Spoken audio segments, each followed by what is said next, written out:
Hello and welcome to my channel. Today we're going to be talking about some modifications I made to my Harbor Freight sandblasting cabinet, and it made it work pretty dang sweet. Now this video is really nothing novel, it's nothing new. There's a ton of videos about these modifications already out there on the internet, on YouTube especially. But I like to have a lot of tool time type videos in my downtime during the off season. This sandblaster actually has kind of a cool backstory to it as well. So let's get started. I actually found the sandblasting cabinet laying in a field. It was kind of busted up. I bought it for 50 bucks. The entire thing was completely pink from being faded, lying in the sun. The gloves were shot. There's actually a bunch of crap wrong with it, but we're gonna go over everything I did. So first of all, you can still kind of see the pink effects right here. So first, I took the entire cabinet, and because I like stuff in my shop looking nice, I went and sanded the entire thing down with Trizact 3000, and then I buffed it with automotive buffing compound on a buffing pad. None of that's probably really that necessary, but like I say, it looks much better now compared to what it looked like when it came in. It was all this crappy pink. Now that's the bottom of the shelf, so I don't care. The very next thing I had to do was the gloves were completely shot in here. They were disgusting. They were full of leaves and crap. So I went and bought a new pair of gloves from Harbor Freight. I think they were about 30 bucks or so. And then I installed those. So now that we've got new gloves in there, the next thing I did, let's go inside the cabinet. I made a few modifications to the inside of the cabinet. So the first one is I changed the way that the gun siphons the sand. These cabinets come with a siphon attached to the end of the gun that actually goes down inside there and sucks it up. Instead, what I did was I built one of these valves at the bottom. We're going to talk more about that in a second. But now the sand falls through that valve, comes up through here into there, and allows for continual blasting with no interruptions. So one of the first things I did on the inside was I took an old metal screen and I laid it over the grate on the inside. This screen serves a couple purposes. First of all, it keeps any small items like bolts or whatnot from falling down in through there and getting stuck in the bottom of your hopper. Secondly, when you need to add more sand, it actually filters the sand. Sifts it, gets out large particles. The second modification I made is that baffle over the air exhaust right there. I bought that baffle off a guy who makes them on eBay. There's a couple of them out there. I think it was around 20 bucks or something like that. The purpose of that baffle is twofold. First of all, it is to cover up that hole in the side that's sucking out all the air to keep sand from getting sucked out directly.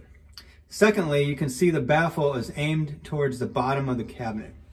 And that's because this is the air intake of the cabinet right here. It's connected to a screen that goes out the back of the cabinet. When the cabinet vacuum is on, it is sucking air in from outside and it's coming in down here. Now that baffle on the inside is also sucking air from the bottom. What that is doing is it's keeping all your air and dust moving along the bottom of the cabinet, as opposed to having the sucking coming from up there, where it's moving all your dust up through the cabinet and directly into your line of vision. Some guys will also take this grate right here and cut a few of these squares out, or whatever you want to call them. So the grate is a little more narrow and it sits deeper down inside there so you can fit larger objects. That wasn't so important to me, because this interior size is already big enough. A lot of guys will also caulk all the joints. I did not do that on mine because the joints were already caulked up, probably when they put it together originally. But if you are just putting yours together for the first time or you've not caulked those before, that'd be a good idea. Other guys also like to modify their lights. I actually just kept the same light on mine because it works pretty well. Then the next thing I did was I went out and I bought a pack of new protectors. So the protector actually goes under here. Now the one I've got on here is pretty grimy and dirty now, but I recommend getting one that has adhesive attached all the way around it. And when you peel that off and put a new one on, it really helps your visibility. So I've got the screen in there. I put the baffle in there. I put a new protector on. I put new gloves on, which make a big difference. Something else I include in here as well is a little metal strainer. And I use this for adding bolts and stuff. And then I just blast the bolts in here. I can shake them around. Also, if you're adding more sand, you can also add it into there and kind of strain it as well, even though the screen there kind of serves the same purpose. All right, so getting on to some of the more dramatic changes for this cabinet.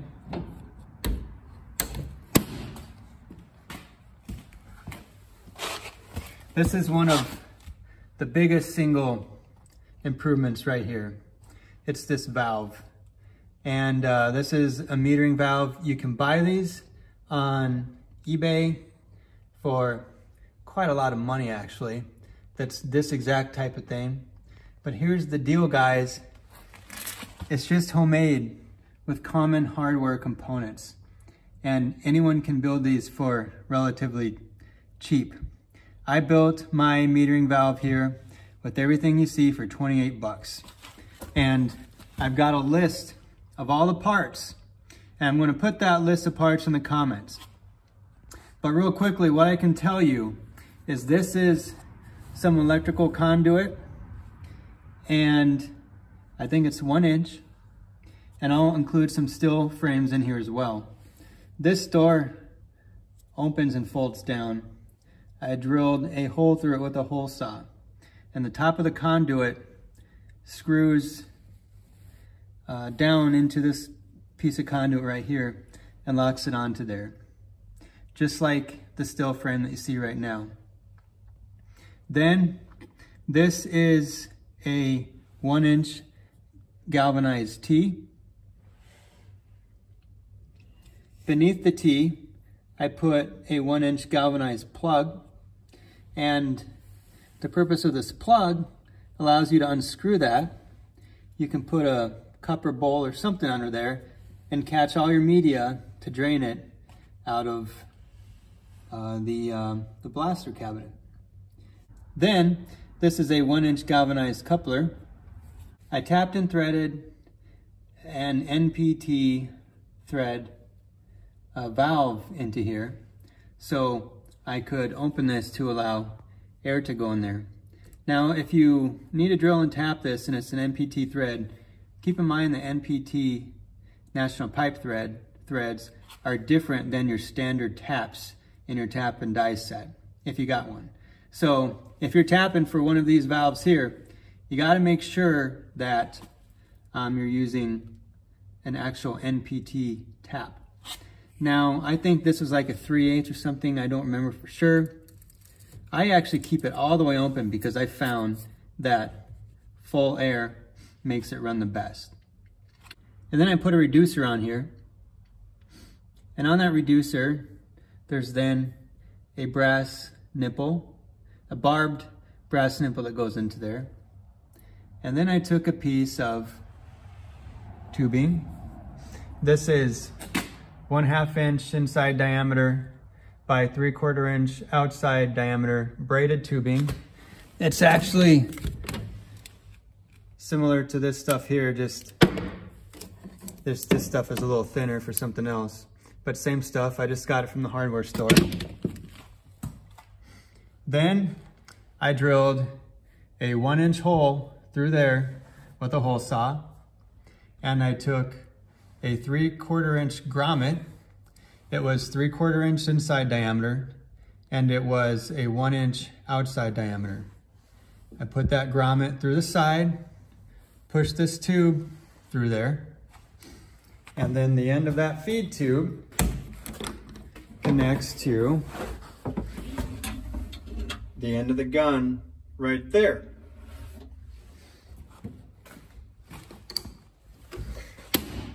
The great thing about a metering valve system like this is it only takes quite literally a couple cups of sand in the cabinet, and you get non-stop blasting, because as soon as the sand goes in, it goes back to the bottom, and the metering valve really helps keep feeding the sand up continuously. You don't get blocks and poor flow like you get on those stupid cheesy suction valves, like the ones that it comes with. Then finally, actually not finally, we've still got a couple more things to go. I then took the air inlet and modified that, and I put a big 3/8 inch connector on there. I use all these big 3/8 inch connectors on all of my heavy airflow equipment that uses or that would benefit from a lot of air. So like this would be on my paint guns, my big impacts, stuff like that. This allows maximum CFMs into the cabinet when I'm blasting. Now, the very last thing I did was my dust collector. This is great because it attaches right to the side and saves you from having to have a vacuum attached to it. So the dust collector mounts to the side of the cabinet. It goes through the existing hole in the side of the cabinet. And the one I bought had this rubber grommet that goes around here. It goes around the hole. This little feed or pipe or whatever you want to call it on the dust collector feeds through the existing hole in the side of the cabinet.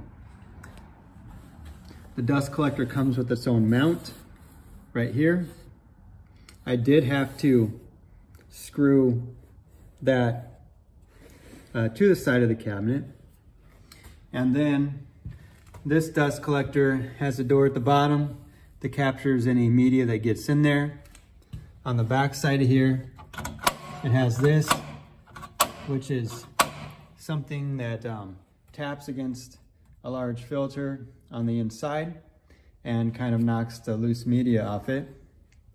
To change the filter, which they recommend to do fairly regularly, these come off and the filter opens up like this. Having a hard time filming and doing this with the same, with only one hand each. So you're probably saying, all right, enough talking about it. What is the actual dust collector you used? Well, this one was a Sunico I bought off eBay. It was around 120 bucks or something new.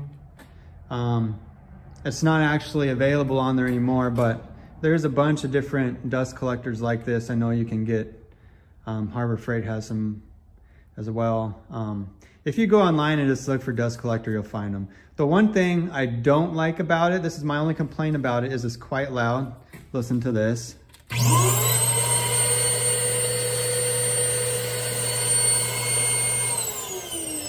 So it's pretty harsh on the ears. It has a pretty high-pitched whine. I actually wear earplugs when I use it, but it sucks. I'll tell you, it really clears the dust out of here and keeps this really dust-free. Finally, the very last thing I did was I built a little cart for it on wheels, and then I put a piece of wood on the bottom so I can store stuff under there in addition to storing stuff up top. But really the nice thing about that is it has the entire cabinet mobile, so I can just easily roll it to anywhere I want to go. I keep saying finally, but then I always remember there's one last thing I did to it as well. I also put a power strip down there so I can plug in the cabinet lights and the dust collector just to have a single power source. Now that we talked about it, let's check out how this thing actually blasts. I've got a bracket here from a radiator that I'm currently getting record, and we're just going to clean up some of the rust and get this paint off, get it stripped and blasted so I can take it back to the shop, the radiator shop, and the guy will braze it back on there. Let's see how she blasts.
Just a quick look, and I was just kind of going over that really quickly.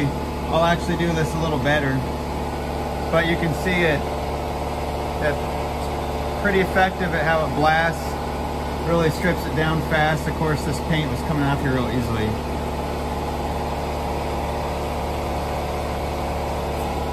So yeah, it works great. And as you can see, I was blasting non-stop. It will just keep coming out as long as I'm pulling that trigger. So there you have it. This was a faded pink broken Harbor Freight blast cabinet that I found in a guy's field. I paid 50 bucks for it. Still had all the parts with it. One of the legs was kind of bent up, so I had to straighten that out. It was missing a few screws here and there, so I went and bought some screws at the hardware store and got it all put back together. But now I paid $50 for it. As of today, January 24th, 2023, this retails for 230 bucks or so at Harbor Freight. And I don't even know that I have $200 into this entire modified, awesome working cabinet as it sits. So I'm going to put all of my parts that I used, if they are still available online, that is, in the description of this video below. If you have any questions about this, feel free to leave that in the comments below, or anything else you'd like to say. If maybe you've done one of these modifications yourself and you've got some additional modifications that you really like, please leave those in the comments below too, so I can see them and anyone else can see them. Well, I think that's about all we're going to talk about today, guys. So thanks for watching. If you like more content like this, whether it be about hay farming or tool time, then feel free to be a friend, hit like and subscribe and do all that crap. You know the drill. Anyway, thanks for watching. See you next time.